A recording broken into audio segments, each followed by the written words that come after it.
সৰ্বপ্ৰথমতে আপোনালোকে এটা কথা জানি ল'ব আজি বৰ্তমান আমাৰ মানৱ সমাজত বহু কিছুমান গুৰুৰ উৎপত্তি হৈছে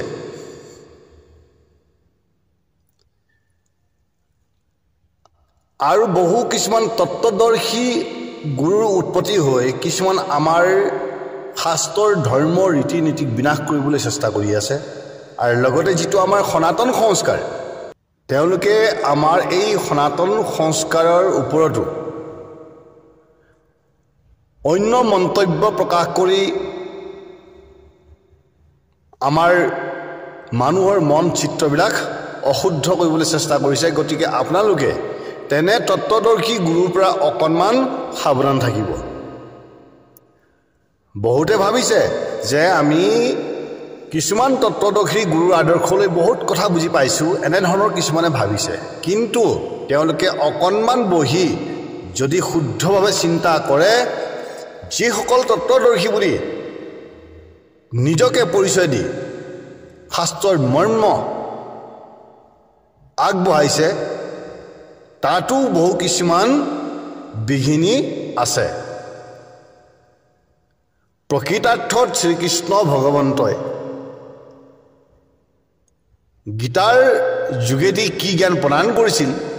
সেই জ্ঞানখিনি তেওঁলোকে স্পষ্টভাৱে নুবুজাৰ বাবেই নিজস্ব মত প্ৰকাশ কৰি এখন কিতাপ লিখি নিজকে সৰ্বশ্ৰেষ্ঠ বুলি খ্যাত কৰিবলৈ চেষ্টা কৰিছে প্ৰকৃততে সেইবোৰ অসত্য শ্ৰীকৃষ্ণ কোন আৰু কাল মহাকাল কোন বা ব্ৰহ্ম কোন বা কাল কোন এইবিলাক তত্ত্বৰ পৰা আমি যদি ভিত্তি কৰি পেলাই চাওঁ শ্ৰীকৃষ্ণ হ'ল পৰম ঈশ্বৰ ভগৱন্তৰ এটা প্ৰত্যক্ষ স্বৰূপ আৰু যিটো বিৰাট স্বৰূপ আমি দেখিছিলোঁ যাক আমি মহাকাল বুলি ক'বলৈ গৈ আছোঁ সেই বিৰাট স্বৰূপটো হৈছে পৰম অক্ষৰ ব্ৰহ্মৰ স্বৰূপ গতিকে অক্ষৰ ব্ৰহ্মৰ স্বৰূপ যিমান আমাৰ পূজ্য ঠিক সেইদৰে প্ৰত্যক্ষ স্বৰূপ শ্ৰীকৃষ্ণ ভগৱন্তও আমাৰ পূজ্য কিন্তু একাংশই ইয়াক অন্যথা কৰি ভুল মন্তব্য প্ৰকাশ কৰি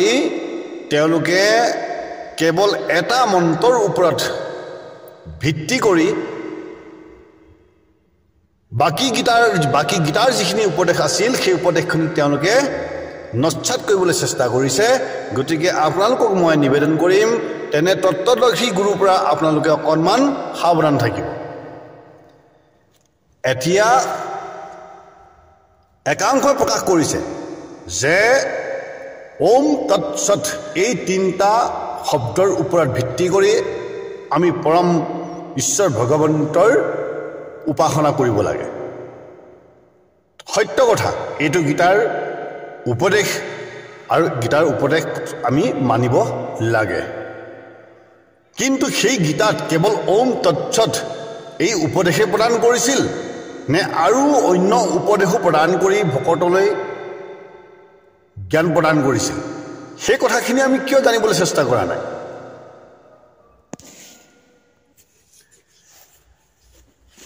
এতিয়া একাংশ তত্ত্বদৰ্শী গুৰুসকলে নিজকে সত্য শুদ্ধ প্ৰতিষ্ঠা কৰিবৰ বাবে নিজৰ মন্ত্ৰষাৰকে শ্ৰেষ্ঠ বুলি আমাৰ মানৱ সমাজত প্ৰকাশ কৰিছে কিন্তু প্ৰকৃততে যি মন্ত্ৰষাৰ আমাৰ মানৱ সমাজত প্ৰকাশ কৰিছে তাৰ বাহিৰেও আৰু ভগৱন্ত শ্ৰীকৃষ্ণই বা গীতাৰ জ্ঞানদাতাই আৰু উপদেশ প্ৰদান কৰিছে নেকি এই বিষয়ে আমি কেতিয়াবা চিন্তা কৰিছোঁনে সেই বিষয়ে চিন্তা নকৰাকৈ কেৱল আমি কি কৰিছোঁ সমাজত বিভ্ৰান্তি সৃষ্টি কৰিবলৈ চেষ্টা কৰিছোঁ ইয়াৰ পৰা আমি স্পষ্ট ক'বলৈ আগবাঢ়িম যে তত্ত্বদৰ্শী গুৰু কোন তত্ত্বদৰ্শী গুৰু যদি আপুনি হয় তেতিয়াহ'লে গীতাৰ এটা শব্দক আপুনি শ্ৰেষ্ঠতা দিব নোৱাৰিব গীতাত উপদেশ এটা দিয়া নাই গীতাৰ মূল ৰহস্যই হ'ল কৰ্ম ভক্তি জ্ঞান তাৰ ওপৰত শ্ৰেষ্ঠতা দিছে গতিকে আমি যদি কৰ্ম বিষয়ে নেজানো ভক্তি বিষয়ে নেজানো জ্ঞানৰ বিষয়ে যদি আমি নেজানো তেতিয়াহ'লে তত্ত্বদৰ্শী আপুনি কেতিয়াও হ'ব নোৱাৰে এতিয়া মই আপোনালোকক এটা কথাই প্ৰকাশ কৰিবলৈ গৈ আছোঁ এতিয়া ওম তৎসৎ এই তিনিটা শব্দয়ে শ্ৰেষ্ঠনে এই তিনিটা শব্দ ওপৰত ভিত্তি কৰি আমি ভক্তি কৰাৰ পিছত আৰু আমাৰ কৰিবলগীয়া কিবা কৰ্তব্য আছে নেকি এই কথাখিনি মই আপোনালোকৰ মাজত প্ৰকাশ কৰিবলৈ আগবাঢ়িছোঁ আপোনালোকে সংস্কৃতৰ শ্ৰীমদ ভাগৱত গীতাৰ ৪ৰ্থ অধ্যায়ৰ 11 নম্বৰ শ্লোকটো আপোনালোকে পঢ়ি চাব তাত এই তত্ত্বদৰ্শী গুৰুক উত্তৰ দিবলৈ বাবে এটা সুন্দৰ এটা আমাক কি দিছে তত্ত্ব প্ৰকাশ কৰিছে কি বুলি যে যথা মাং প্ৰপদন্তে অন্তঃথৈভ্য ভজাম্যহম মম বৰ্তানুবৰ্তন্তে মনুষ্য পাৰ্থ সৰ্বস্ব অৰ্থাৎ এই শ্লোকটোৱে আমাক প্ৰকাশ কৰিছে যে মনুষ্যই ঈশ্বৰ ভগৱন্ত পাবৰ বাবে যি মাৰ্গে অৱলম্বন নকৰক কিয় যদি সেইটো বিহিত হয় তেতিয়াহ'লে সেইটোৱে একেই ঈশ্বৰ পাপ কৰিবলৈ মানে চেষ্টা কৰা এটা পথ অৰ্থাৎ প্ৰত্যেকটো মাৰ্গেই শুদ্ধ যদিহে কোনো মনুষ্যই পৰম ঈশ্বৰ ভগৱন্তক পাপ কৰিবলৈ অৱলম্বন কৰিছে তেন্তে আমি অন্য ভক্তি মাৰ্গক ভুল বুলি প্ৰকাশ কৰাটো অনুচিত যদি আমি ভুল বুলি প্ৰকাশ কৰিছোঁ তেতিয়াহ'লে তত্ত্বদৰ্শী হ'ল কেনেকৈ আৰু সেই গীতাৰ পদছন্দত খুণ্ড হিচাপে আমাক প্ৰকাশ কৰি কৈছে এ ৰাম যেনে ভাবে ভজে মোক কৰিয়া আশ্ৰয় সি ভাবে অনুগ্ৰহ সিজনে লভ যদিও বা সাধে ভিন্ন পথ সাধনাৰ সকলো পথৰে লক্ষ্য এক ঈশ্বৰৰ এতিয়া কিমান সুন্দৰকৈ আমাক কৈছে যে পৰম ঈশ্বৰ ভগৱন্তক আমি যিভাৱেই ভক্তি আমি কৰিছোঁ সেইভাৱে আমি তেওঁক পাইছোঁ যদি শুদ্ধভাৱে ভক্তি কৰিছোঁ আমি শুদ্ধভাৱে পাইছোঁ আৰু যদি আমি শুদ্ধভাৱে ভক্তি কৰা নাই যদি আমি ফল আকাংক্ষা ৰাখি পেলাই কৰিছোঁ তেনেকৈও আমি পাইছোঁ তাৰপিছতো আকৌ এটা কথা কৈছে কি যে যদিও বা সাধে ভিন্ন পথ সাধনৰ সেই সাধনা পথ যদিও বা বেলেগ বেলেগ অৱলম্বন কৰিছে তথাপিও সকলো পথৰে লক্ষ্য এক ঈশ্বৰৰ সকলো পথ এটাই কি এক ঈশ্বৰ ভগৱন্তক পাপ কৰিবলৈ তেতিয়াহ'লে ওম তৎসৎ তিনি শব্দক স্মৰণ কৰি এই তিনিটা শব্দতেই ভিত্তি কৰি ভক্তি কৰিলেই যে ঈশ্বৰ ভগৱন্তক পাব বা অন্য পথ আচৰণ কৰি পেলাই ভক্তি যে নেপাব এই কথাটো কোনে ক'লে তত্ত্বদৰ্শীজনক এই কথাটো সেই তত্ত্বদৰ্শীজনক কোনে ক'লে গতিকে আমি গীতাৰ ভাগ যেতিয়া পঢ়িবলৈ যাওঁ গীতাত এটা শব্দ তাত কোৱা নাই বা এটা উপদেশ দিয়া নাই বহু কিছুমান উপদেশ প্ৰদান কৰিছে সেই উপদেশৰ ওপৰত ভিত্তি কৰিহে আমি জ্ঞান প্ৰদান কৰিব লাগিব বাকী ঈশ্বৰ ভগৱন্তক আমি পাবলৈ হ'লে বা আত্মাক মুক্তি দিবলৈ হ'লে আমি ধ্যান যোগৰ অৱলম্বন কৰিবই লাগিব এইটো সত্য কিন্তু তথাপিও অন্য মাৰ্গবিলাক যে ভুল এইটো প্ৰকাশ কৰিবলৈ কাৰো সাধ্য নাই গতিকে সেই গীতাতে আৰু এটা সুন্দৰভাৱে গীতাৰ শেষ অধ্যায় অষ্টাদশ অধ্যায়ত 56 নম্বৰ শ্লোকত কৈছে সৰ্বকৰ্ণন্যপি সদা কুৰবানো মধ্যপাশ্ৰয়ঃ মত প্ৰসাদাদ বাপনোতি শ্বাসতম পদম ব্যয়ম। সুন্দৰ হিচাপে কৈছে যে হে অৰ্জুন, আমি সকলো কৰ্মই কৰিব লাগিব, কিন্তু সেই কৰ্মখিনি কাৰ আশ্ৰয়ত কৰিব লাগিব? পৰম ঈশ্বৰ ভগৱন্তৰ আশ্ৰয়ত কৰিব লাগিব। আৰু সেই কৰ্মখিনি আমি অনাসক্ত হৈ কৰিব লাগিব, কোনো কৰ্মৰ ফল আমি বাঞ্ছা কৰিব নালাগিব। গতিকে যিকোনো ভক্তি কৰ্ম আমি যিটো কৰিম, ইয়াৰ আগতে আপোনাক কৈছে যে যি মাৰ্গে আমি অৱলম্বন নকৰোঁ কিয়, যদি ভক্তিযুক্ত হৈ আমি পৰম ঈশ্বৰ নিৰ্দেশত যদি ঈশ্বৰ ভক্তি আমি কৰোঁ, তেতিয়াহ'লে আমি তেখেতৰ পৰম কৃপা প্ৰাপ্ত কৰিব পাৰিম। সেইটোকে পদৰ ছন্দত আমাৰ শ্ৰীমদ ভাগৱত গীতাত কৈছে, এ ৰাম সৰ্বকৰ্ম কৰিবে ক মোৰ আশ্ৰয়ত, কৰ্ম কৰি অনাসক্ত কৰ্মৰ ফলত, ভক্তি কৰ্ম কৰিবে ক মোৰে নিৰ্দেশত, লভিব অভয় পদ মোৰে প্ৰসাদত। কোনো এটা কৰ্ম বা কোনো এটা ভক্তিৰ নীতি নিয়ম নকৰিবা বুলি শ্ৰীকৃষ্ণ ভগৱন্তই বা গীতাৰ জ্ঞানদাতাই প্ৰকাশ কৰা নাছিল। গীতাৰ জ্ঞানদাতাই কি প্ৰকাশ কৰিছে? যে আমি সকলো ভক্তি কৰ্মখিনি আমি কৰিব লাগিব। গতিকে মনুষ্যই কেৱল জ্ঞান যোগেৰে ঈশ্বৰ ভগৱন্তক বা ধ্যান যোগেৰে বা যোগ ধ্যানে পৰম ঈশ্বৰ ভগৱন্তক পাবলৈ বাবে তপস্যা কৰি থাকিলে নহ'ব বা ধ্যান কৰি থাকিলেও নহ'ব। পৰম ঈশ্বৰ ভগৱন্তৰ নাম লোৱাৰ লগতে প্ৰত্যেকজন মনুষ্যই নিজৰ কৰ্তব্য কৰ্ম পালন কৰিব লাগিব, এই বুলি শ্ৰীকৃষ্ণ ভগৱন্তই স্পষ্ট হিচাপে গীতাত প্ৰকাশ কৰি গৈছে। তেন্তে আজি বৰ্তমান কলিযুগৰ মনুষ্যই সেই বিহিত শাস্ত্ৰৰ বেদৰ কৰ্ম কৰ্তব্যৰ পৰা বিৰত হোৱাৰ কাৰণ কি? কোন তত্ত্বদৰ্শীয়ে তেওঁলোকক তেনে জ্ঞান প্ৰদান কৰিছে? গতিকে আমি ভালকৈ বুজিবলৈ চেষ্টা কৰিব লাগিব যে বৰ্তমান নিজকে শ্ৰেষ্ঠতা প্ৰদান কৰি তত্ত্বদৰ্শী বুলি জ্ঞান প্ৰদান কৰা সেই গুৰুসকলৰ পৰা আমি সদায় ৰক্ষা কৰিবলৈহে চেষ্টা কৰিব লাগিব। অন্যথা আপোনালোকে নিজ সনাতন ধৰ্ম সংস্কাৰৰ পৰা বিৰত যোৱা হ'ব, এইটো চিৰন্তন সত্য। গতিকে আমি সেই তত্ত্বদৰ্শীসকলৰ পৰা অকণমান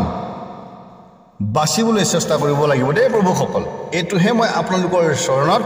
মই সেৱা নিবেদন কৰি মই প্ৰকাশ কৰিছোঁ।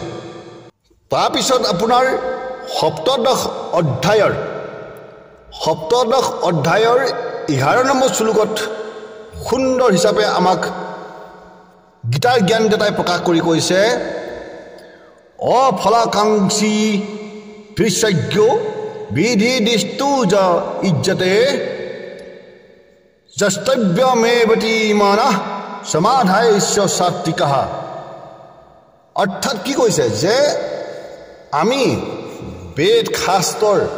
বিধি অনুসৰি সকলো আমি কৰ্ম কৰিব লাগে, কিন্তু সেই কৰ্মখিনি বা সেই যজ্ঞ বা সেই পূজা অৰ্চন বন্দনৰ নীতি নিয়মবিলাক কৰোঁতে কোনো ফল আকাংক্ষা কৰিব নালাগে। সকলো পৰম ঈশ্বৰ ভগৱন্তৰ বাবেহে একনিষ্ঠা হৈ ঈশ্বৰৰ চৰণত ভক্তি প্ৰদান কৰিব লাগে বুলি আমাক প্ৰকাশ কৰিছে। তেতিয়াহ'লে আমি সেই কৰ্ম কৰ্তব্যৰ পৰা বা কৰণীয় কৰ্ম কৰ্তব্যৰ পৰা আমি দূৰ হৈছোঁ কিয়? তাত প্ৰদৰ্শনত সুন্দৰ হিচাপে কৈছে, এ ৰাম যজ্ঞ কৰে বেদশাস্ত্ৰ বিধি অনুসাৰে, একোকালে যজ্ঞ ফল কামনা নকৰে, মোতে নিষ্ঠা কৰি যজ্ঞ কৰে সম্পাদন, সেই গোটা শত যজ্ঞ জানিবা অৰ্জুন। গতিকে আমি বেদৰ বিহিত বা শাস্ত্ৰৰ সন্মত যিবোৰ আমি পূজা যজ্ঞ কৰ্ম নীতি নিয়ম আমি কৰি আহিছোঁ এই সকলোখিনিয়ে শুদ্ধ কিন্তু আমি যদিহে মুক্তি পথ বিচাৰিছোঁ তেতিয়াহ'লে আমি তাত ফল আকাংক্ষা কৰিবলৈ আমি নেলাগে বা আমি কোনো মনোবাঞ্ছা লৈ ঈশ্বৰ ভক্তি আমি কৰিব নেলাগে গতিকে আমি যিবোৰ কৰ্ম কৰ্তব্য আমি পালন কৰি আছোঁ সেইখিনি কৰিবই লাগিব সেইখিনি নকৰিলে আমাৰ ভুল হ'ব আৰু অপৰাধো হ'ব গতিকে আমি সমস্তজনে এই কথাখিনিৰ ওপৰত ভিত্তি কৰিব লাগিব যাতে আমাৰ পূজা অৰ্চন বন্দন ভক্তি এইবোৰত যাতে কোনো ফলৰ পৰা বিঘিনি নঘটে গতিকে আমি পৰম ঈশ্বৰ ভগৱন্তৰ ওম তৎসৎ এই তিনিটা শব্দৰ স্মৰণ কৰিব লাগে এই তিনিটা শব্দৰ ওপৰত নিৰ্ভৰ কৰি আমি ভক্তি মাৰ্গ মানে কৰিব লাগে আমি ধ্যান যোগ অৱলম্বন কৰিব লাগে ইয়াত কোনো সত্য তেতা দ্বাপৰ কলি বুলি কথা হোৱা নাই এই সেইটোও মিছা কথা যদি সত্য যুগে ধ্যান তেতা যুগে যজ্ঞ দ্বাপৰ পূজা কলিত হৰিনাম এনেধৰণে যিবিলাক শব্দ প্ৰকাশ কৰিছে সেইটো অসত্য সেইটো অশুদ্ধ শব্দ গতিকে আমি সমস্তজনে প্ৰথম ঈশ্বৰ ভগৱন্ত যদি আমি ভক্তি কৰিছোঁ শ্ৰীকৃষ্ণ ভগৱন্তই গীতাত প্ৰকৃততে কি জ্ঞান দিছিল সেই জ্ঞানৰ আধাৰ মতেহে আমি ভক্তি কৰিব লাগিব গতিকে সেই জ্ঞানৰ আধাৰ ভক্তি কৰিবলৈ যাওঁতে আমাক পূৰ্ণ তত্ত্ব এটা প্ৰকাশ কৰিছে সেইটোৱে হ'ল কি ওম তৎসৎ সেইটো কি বুলি কৈছে আপোনাৰ সপ্তদশ অধ্যায়ত 23 নম্বৰ শ্লোকত কৈছে ওম তৎসদিতি নিৰ্দেশো ব্ৰহ্মণাস্তি বিধাস্মিতা ব্ৰহ্মণস্তেন বেদস্য যজ্ঞস্য বিহিতা পুৰাঃ অৰ্থাৎ কৈছে কি যে যদি পৰম তত্ত্ব হয় তেতিয়াহ'লে ওম তৎসতেই পৰম তত্ত্ব আৰু সেইটো হ'ল ব্ৰহ্মৰ স্বৰূপৰ নাম আৰু শাস্ত্ৰৰ বিহিত বুলি কৈছে গতিকে বেদ পাঠ যজ্ঞ আমি যিবোৰ কৰোঁ সকলোতে আমি এই তিনিটা নাম স্মৰণ কৰি আহিছোঁ আৰু এই তিনিটা নামৰ ওপৰত ভিত্তি কৰি আমি সদায় কি কৰিব লাগে ধ্যান যোগ অৱলম্বন কৰিব লাগে গতিকে আমি যোগ মাৰ্গৰ যোগেদিহে আত্মাক মুক্তি প্ৰাপ্ত কৰিব পাৰিম সেইটো প্ৰদৰ্শনত আমাক প্ৰকাশ এনেদৰে কৰিছে এই নাম পৰম তত্ত্বৰ নাম ওম তৎসৎ ব্ৰহ্মৰ স্বৰূপ নাম শাস্ত্ৰৰ বিহিত বেদ পাঠে কিংবা যজ্ঞাৰম্ভে ঋষিকণে প্ৰতীক ব্ৰহ্মাৰ তিনি শব্দ মৰে গতিকে পৰম তত্ত্বটো হ'ল ওম তৎসৎ আৰু সেই ওম তৎসৎৰ ওপৰত আমি প্ৰত্যেকজনে ভিত্তি কৰিব লাগে আৰু ওমৰ ওপৰত ধ্যান যুগটো আমি আৰম্ভ কৰিব লাগে কিন্তু ইয়াৰ অৰ্থ এইটো নহয় যে আমি যদি ওম তৎসৎ যিটো তত্ত্বক অৱলম্বন কৰি যদি আমি ভক্তি কৰিছোঁ তো ইয়াৰ অৰ্থ এইটো নহয় যে আমি শ্ৰৱণ কীৰ্তন নকৰিম ইয়াৰ অৰ্থ এইটো নহয় আমি পূজা যজ্ঞ নকৰিম ইয়াৰ অৰ্থ এইটো নহয় যে বেদৰ বিহিত শাস্ত্ৰ ধৰ্ম নীতিক আমি ত্যাগ কৰিম কিন্তু একাংশ তত্ত্বদৰ্শী আকৌ কি প্ৰকাশ কৰিছে যে কৃষ্ণক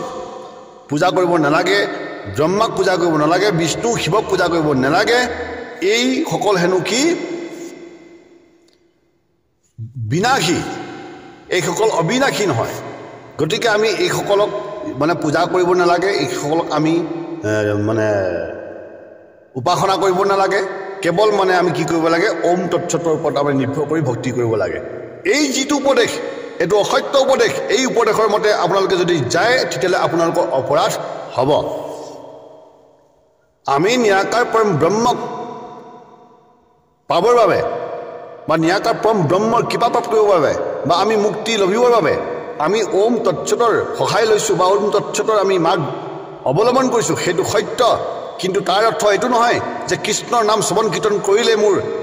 অপৰাধ হ'ব যে আমি কৃষ্ণৰ নাম শ্ৰৱণ কীৰ্তন কৰিলে যে মোৰ মানে আপোনাৰ ধৰ্মত বিঘিনি ঘটিব এইটো কেতিয়াও সত্য নহয় কাৰণ সেই ওম তৎসতটো যদি আমি তত্ত্বভাগ পাইছোঁ কাৰ পৰা পাইছোঁ সেই শ্ৰীকৃষ্ণ ভগৱন্তৰ যোগেদি পাইছোঁ শ্ৰীকৃষ্ণ ভগৱন্ত কোন নিৰাকাৰ পৰম ব্ৰহ্মৰ প্ৰত্যক্ষ স্বৰূপ আৰু অক্ষৰ ব্ৰহ্ম কোন সেই মহাবিষ্ণু যিজন বিশ্বৰূপে দৰ্শন দিছিল কাক অৰ্জুনক যাক আমি মহাকাল বুলি প্ৰকাশ কৰি আহিছোঁ গতিকে মহাকাল যদি নিৰাকাৰ যদি হয় তেতিয়া প্ৰত্যক্ষ স্বৰূপ হ'ল কৃষ্ণ আৰু যদি সেই কৃষ্ণ যদি পৰম ব্ৰহ্ম যদি স্বৰূপৰ এটা অংশ হয় তেন্তে সেই শিৱৰো শিৱ পৰম ভগৱন্তও সেই মানে আপোনাৰ নিৰাকাৰ পৰম ব্ৰহ্মৰ এটা স্বৰূপ গতিকে আমি যিবোৰ পৰম ঈশ্বৰ ভগৱন্তৰ নাম আছে সেই নামক লৈ আমি অহংকাৰ কৰিব নেলাগে আমাৰ মাজত কেইজনমান ভকত বৈষ্ণৱে প্ৰকাশ কৰিছিল যে শিৱ কোন শিৱ হ'ল তমগুণী গতিকে শিৱ তমগুণীক আমি ভজিব লাগে কিয় আচলতে যিজন ব্যক্তিৰ ধৰ্ম জ্ঞান শাস্ত্ৰৰ জ্ঞান আৰু তত্ত্ব জ্ঞান নাথাকে সেইজনহে এনেকুৱা শব্দ প্ৰকাশ কৰে প্ৰকৃততে জানিব লাগে সকলোৱে যে নিৰাকাৰ পৰম ব্ৰহ্মৰ অন্য এটা নাম শিৱ যদি নিৰাকাৰ পৰম ব্ৰহ্মৰ অন্য এটা নাম যদি শিৱ হয় তেতিয়াহ'লে সেই শিৱ কি নিৰাকাৰ পৰম ব্ৰহ্ম হয় যদি সেই শিৱ যদি নিৰাকাৰ পৰম ব্ৰহ্ম হয় তেওঁ তমগুণী হ'ল কেনেকৈ তমগুণী কোন ব্ৰহ্মা বিষ্ণু মহেশ তে সেই মহেশে তমগুণী তমগুণী মহেশ কেনেকৈ হ'ল বা তমগুণী মহেশক আজি সকলোৱে শিৱ বুলি কিয় কোৱা যায় কাৰণ সেই নিৰাকাৰ পৰম ব্ৰহ্মৰ শিৱৰ অৱতাৰ হ'ল শংকৰ আৰু মহাদেৱ সেইবাবে শংকৰ মহাদেৱক শিৱ বুলি কোৱা যায় ব্ৰহ্মা আৰু বিষ্ণুক শিৱ বুলি কোৱা নাযায় এই তত্ত্বক নজনাকৈ একাংশ লোকে যি সমাজত বিভ্ৰান্তি আপোনাৰ সৃষ্টি কৰি শিৱ পূজা অৰ্চন বন্দনক তিৰস্কাৰ কৰি আছে সেই সকলো তত্ত্ববাদী কেতিয়াও হ'ব নোৱাৰে গতিকে তত্ত্বদৰ্শী গুৰু ক'ত আছে সেই বিষয়ে ভালকৈ মনুষ্যই যদি বুজি পায় তেতিয়াহ'লে সংশয় দূৰ কৰিব পাৰিব অন্যথা সংশয় দূৰ কৰিব নোৱাৰিব অন্যথা এইটোকে প্ৰকাশ কৰি থাকিব যে কৃষ্ণক ভজিব লাগে শিৱক ভজিব নালাগে শিৱক ভজিব লাগে কৃষ্ণক ভজিব নালাগে এনেদৰেই তেওঁলোকে কি কৰিব প্ৰকাশ কৰিব অৰ্থাৎ তেওঁলোকে সমদৰ্শী হ'বই পৰা নাই কিন্তু তত্ত্বদৰ্শী গুৰু বুলি নিজকে পৰিচয় দিয়ে আমাৰ সুন্দৰ হিচাপে গীতাত মানে আপোনাৰ প্ৰকাশ কৰি গৈছে এ ৰাম আত্মজ্ঞানী সমদৰ্শী সমস্ত প্ৰাণী নাই ভেদ ভাৱ দিজ কিম্বা চণ্ডালত গৰু হস্তি কুকুৰাটো নাই ভেদ জ্ঞান জীৱন্তে মুকুতি লভে সেই আত্মজ্ঞানী